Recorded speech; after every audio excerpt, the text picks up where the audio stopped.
Vedic cosmological knowledge is revealed in two primary texts, namely the Puranas and the Jyotisha. Among the Jyotisha texts, the Surya Siddhanta is prominent and gives precise mathematical formulae for calculating planetary motions. The Surya Siddhanta contains extraordinary astronomical calculations which predate modern science itself. However, many contemporary scholars have been unable to understand Puranic cosmology. Nevertheless, detailed studies of both texts show that their foundational astronomical principles are identical. For instance, both calculate atomic time as the time it takes for the sun to pass over an atom. Similarly, both texts calculate the frequency of planetary revolutions in terms of their retrograde motion with respect to the zodiac. Furthermore, the apparent contradictions between the two texts are resolved by using the formula for converting the actual distances recorded in the Puranas into angular velocity stated in the Jyotisha. This Surya Siddhanta, originally spoken ages ago by Surya, the sun god, was translated and commented upon in the 20th century by the brilliant astronomer named Bimala Prasad Siddhanta Saraswati. The Vedic thought should be preserved. If you are not able to interpret, someone will interpret at a later stage. After a millennium, let someone come and interpret. We have to preserve that.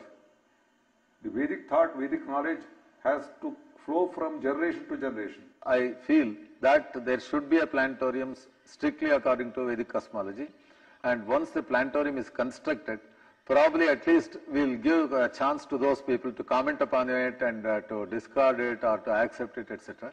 Vedic planetarium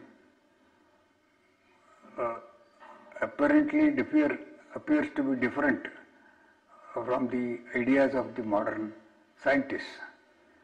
But what is more important is whether Vedic planetarium idea by itself is scientific. If it is scientific, the modern scientists will have to revise their ideas about their own planetarium. That is, planetaries look at on all these things, give you a vast knowledge of the universe, and so on for so many people. So you are the one, not only the person to enjoy, you will allow all others to know about it.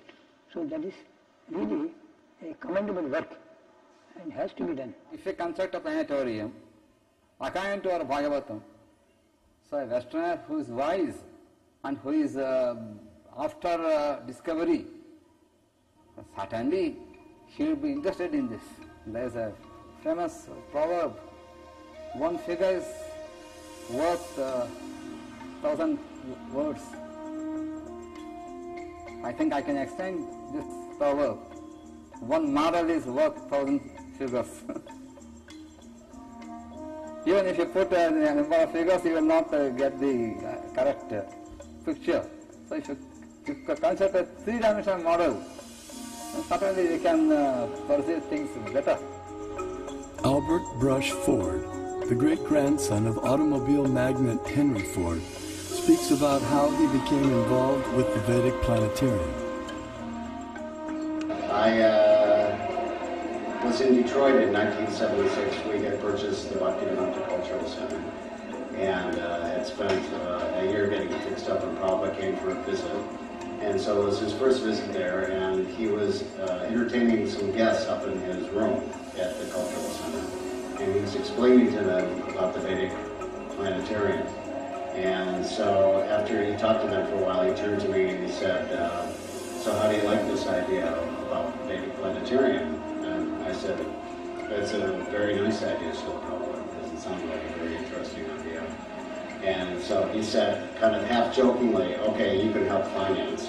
You know, and then we all laughed, myself and some of the other devotees had a good laugh. And just at that moment, someone took a picture. So I had, at home, I have that picture sitting on my desk.